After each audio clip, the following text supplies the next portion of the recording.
The sound is not of the jungle. It is a sound that rips through the canopy, a shriek of pure, primal terror that silences the insects and the birds. It's a sound primatologists in the field learn to dread. It is the sound of a mother chimpanzee who has just lost her child. In the dense, suffocating humidity of the Taï National Park, Ivory Coast, a team of researchers moves quickly, their boots sinking into the mud. They are following the screams. For weeks, an unnerving pattern has emerged. A shadow has fallen over this community of highly intelligent, social apes. Infants, the future of the clan, have been vanishing. The initial suspect is always the same, a leopard, the silent, spotted ghost of the forest. Or perhaps a crowned eagle, swooping down from the heavens. But the evidence doesn't fit. There are no tracks, no signs of an outside predator. The threat, they are beginning to fear, is coming from within. As the team breaks through a thicket of lianas, they see her. A female named Fanta, her knuckles raw, her eyes wide with a grief so profound it transcends species. She is staring into the canopy, howling at an empty space where her 3-month-old infant was just moments ago.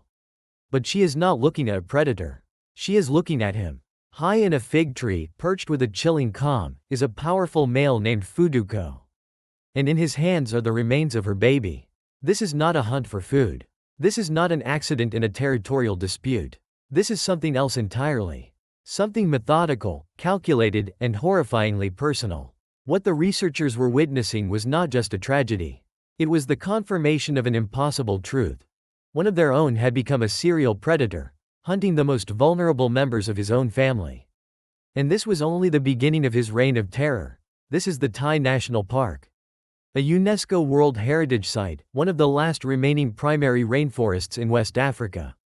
It is a world of giants, where trees soar 300 feet into the sky, creating a cathedral of green that sunlight struggles to pierce. The air here is thick, heavy with the scent of wet earth, blooming orchids, and decay. It is a world that has remained largely unchanged for millennia. This ancient forest is home to one of the most remarkable animal societies on Earth, the Taï chimpanzees.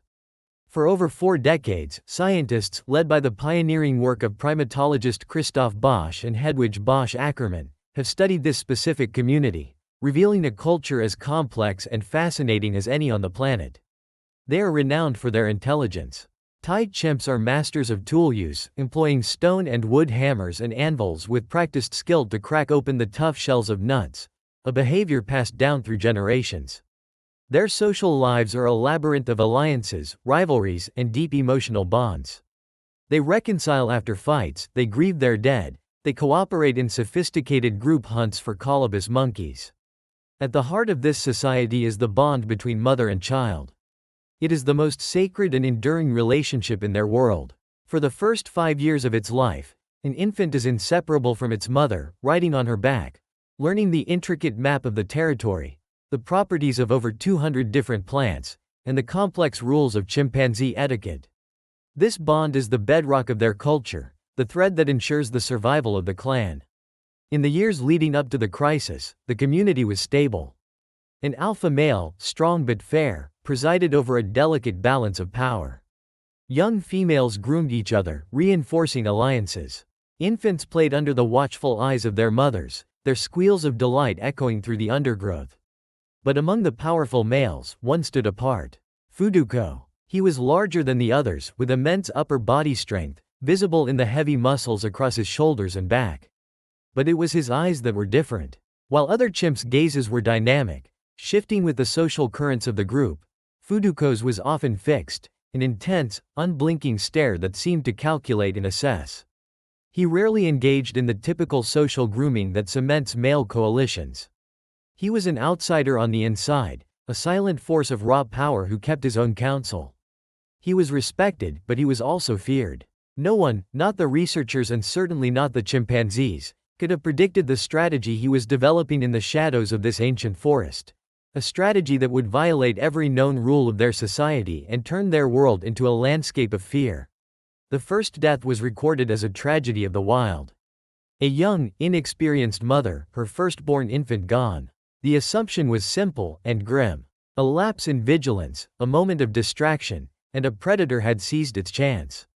The community was agitated for days. The mother was inconsolable. But the incident was filed away by researchers as a stark reminder of the jungle's ever-present dangers. But then, 6 weeks later, it happened again. Another infant, this time from a more experienced mother, vanished. The circumstances were eerily similar: a sudden scream, a frantic search, and no trace. No leopard drag marks. No tufts of fur snagged on thorns. The infant was simply gone. The scientific mind looks for patterns, and a pattern was beginning to form. A dark cloud of anxiety began to settle over the group. The chimpanzees felt it first. The mood in the community shifted from a relaxed, fluid social buzz to a low hum of constant, nervous tension. The most visible change was among the mothers with young infants. They became hyper-vigilant, their eyes constantly scanning the canopy above and the shadows below. They stopped foraging at the edges of the group, instead clustering in the center, forming a protective phalanx around their young. They rarely let their infants out of physical contact, clutching them tightly to their chests even during rest. Their travel patterns changed. They would only move when bracketed by trusted, high-ranking males, seeking security in numbers. It was a community under siege, but the enemy remained unseen. The researchers, meticulously documenting these behavioral shifts, were deeply troubled. They intensified their observations, focusing on potential external threats. They tracked the movements of the local leopard, checked for signs of snakes. But every lead went cold. The threat wasn't circling the camp, it was already inside. It was then that their attention turned to Fuduko. His behavior had also changed, but in a far more sinister way. He began to shadow the mothers. He would sit for hours, motionless, his gaze locked onto a female and her infant. It was not the curious, playful attention other males might show. It was the focused, patient stare of a hunter studying his prey. He would follow them on foraging trips, keeping a deliberate distance, his presence a silent, looming threat. He tested their defenses. He would make sudden, aggressive displays in their direction, charging past them, barking loudly. Not to attack, but to gauge their reactions, to see which females were easily flustered, to identify the ones whose nerve might break. The other males seemed unsure how to react. Fuduko wasn't directly challenging the alpha for dominance. He wasn't starting fights over food or females. His aggression was targeted, precise, and directed only at the mothers. It was a psychological war. He was systematically creating an atmosphere of terror, isolating his future victims emotionally long before he isolated them physically. The air grew thick with unspoken dread. Every rustle of leaves, every distant call, sent ripples of panic through the mothers. They knew something was profoundly wrong. They were being hunted. And soon, the hunter would stop hiding in plain sight. It happened on a Tuesday afternoon, during the light drizzle that deadened the sounds of the forest. The group was dispersed, foraging for termites. Most of the chimps were focused on their task, using delicate twigs to fish the insects from their mounds. This absorption in a complex task creates small windows of opportunity, moments where the group's collective vigilance can drop. Fuduko knew this. He had been waiting for it.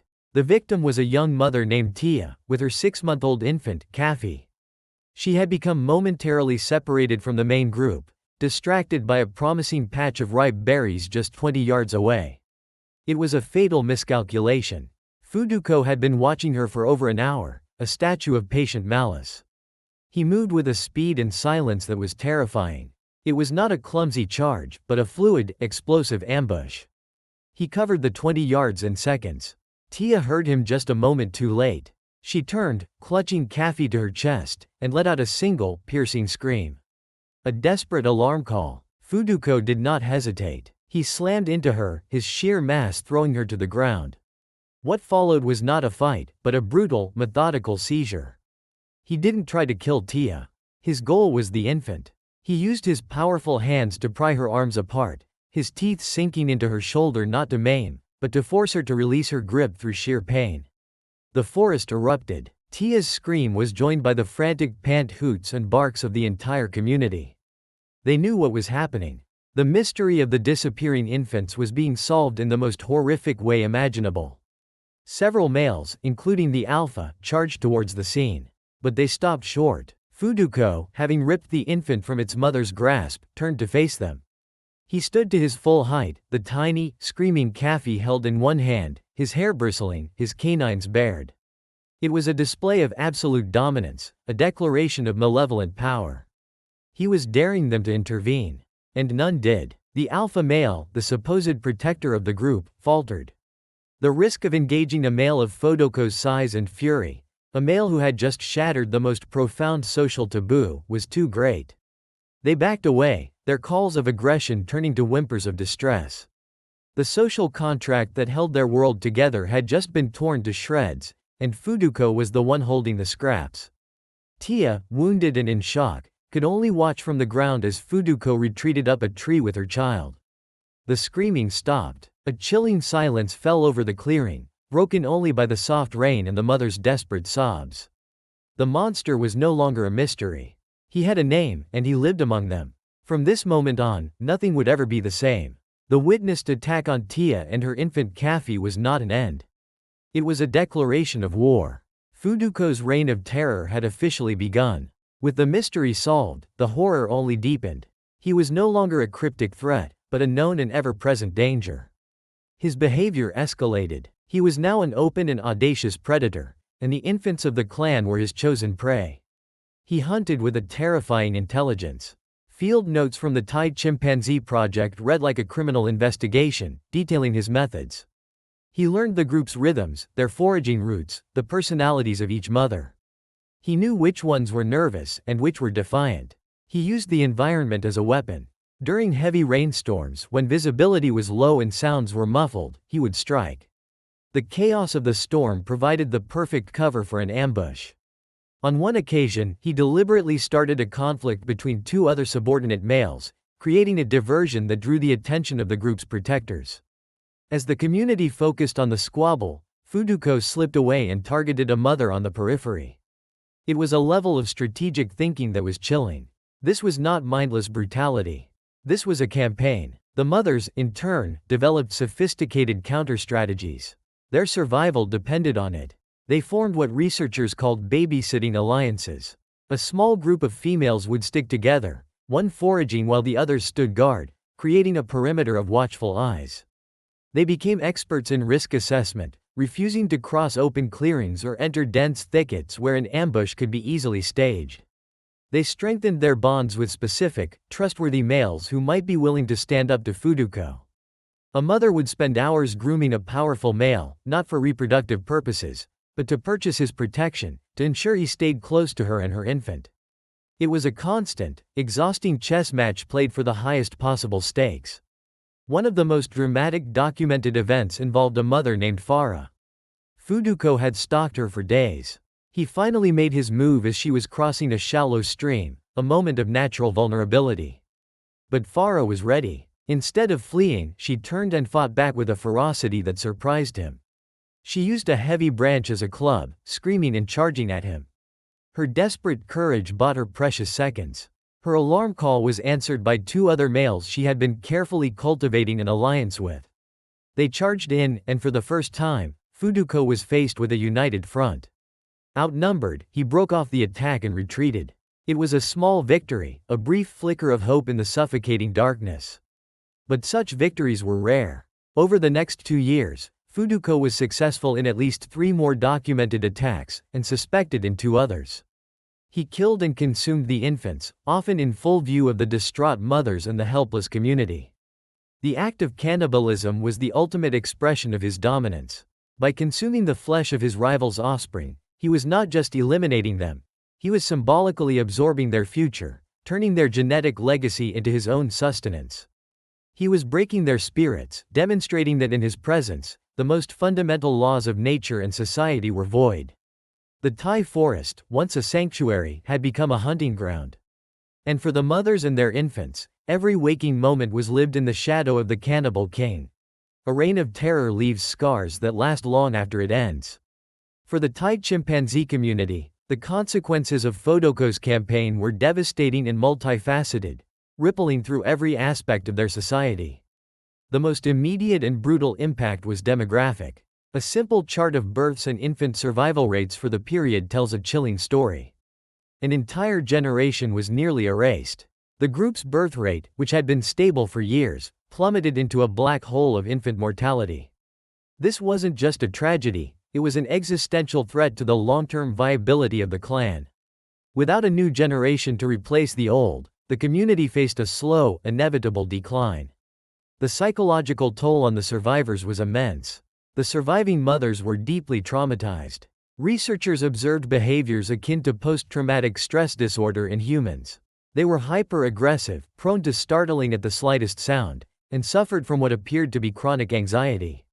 Some of the mothers who lost their infants became listless and socially withdrawn for months. The natural, joyful rhythm of their lives was replaced by a constant state of fear. Trust, the invisible glue that holds any complex society together, had completely eroded. Alliances became fragile and transactional. The social fabric, once rich and interwoven with cooperative bonds, was now threadbare. The other males were also affected. Their failure to stop Fuduko had exposed a weakness in the social order. The alpha's authority was undermined, not by a direct challenge, but by his inability to protect the group's most vulnerable. Power, it turned out, did not just come from political alliances, it could also come from pure, unadulterated terror. Fuduko had risen in status, becoming one of the most dominant individuals in the group, feared by all. He secured more access to fertile females, many of whom he had forced back into estrus by killing their infants. From a cold, evolutionary standpoint, his brutal strategy was, for him, a success. The researchers who witnessed this dark chapter were also profoundly impacted. The events in Taï forced a painful reassessment of chimpanzee nature. The romanticized image of a peaceful, clever ape was shattered, replaced by a far more complex and troubling reality. Our closest living relatives were not only capable of organized violence and warfare, as Jane Goodall had observed in Gombe, but also of a kind of cold, serial predation within their own families. They were capable of what, in human terms, we could only call evil. This behavior revealed a dark facet of high intelligence, the ability to strategize, to manipulate, and to terrorize, not for immediate survival, but for long-term personal gain. The forest was quieter now. The playful squeals of numerous infants were gone, an auditory ghost haunting the canopy. The community had survived, but it was broken, a society living with the memory of the enemy who came from within.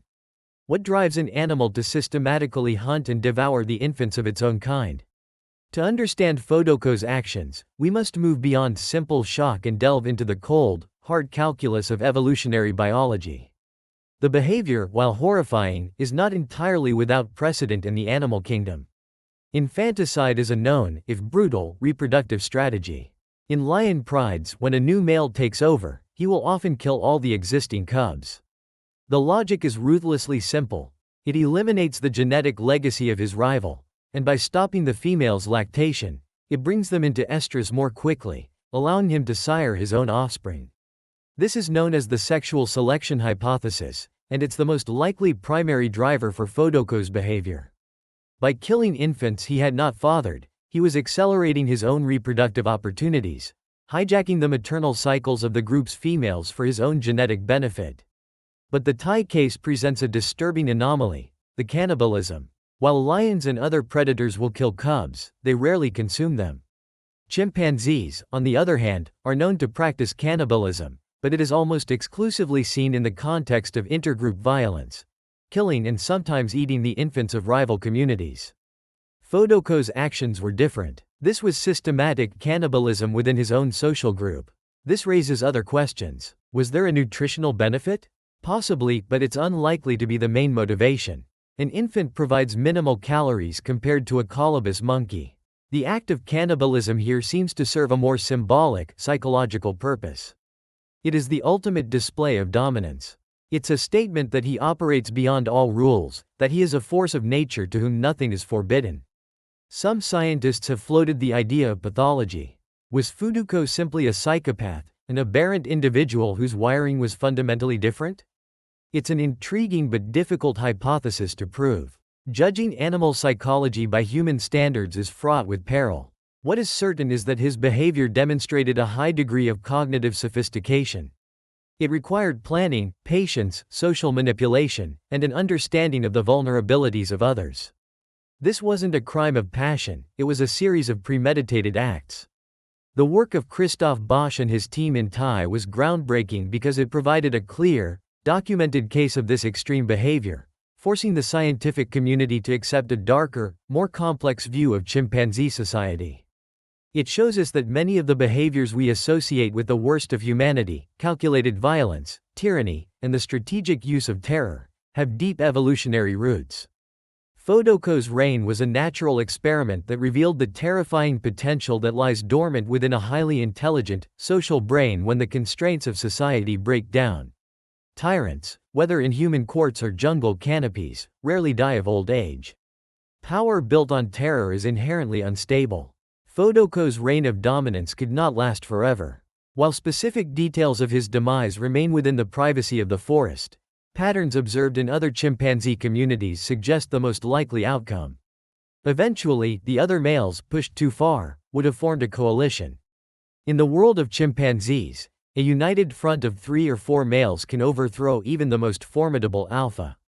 One day, Fodoko's reign of terror likely ended as violently as it was conducted, in a furious, bloody coup that restored a semblance of order to the brutalized community. The Taï chimpanzee group did not disappear. Life, with its incredible resilience, endures. New infants were born. New alliances were forged. The forest, indifferent to the dramas played out beneath its branches, continued its slow, ancient cycles of growth and decay. But the story of Fodoko serves as a permanent, chilling reminder. It forces us to look at our closest relatives and see not a simplified version of ourselves, but a complex, parallel existence, capable of both profound empathy and breathtaking cruelty. The dark potential for strategic violence, for tyranny, for the methodical destruction of the innocent for personal gain, these are not human inventions. They are ancient whispers in our shared DNA, a legacy of the brutal evolutionary pressures that forged our intelligence. To truly understand ourselves, we must have the courage to look into the darkness of our origins.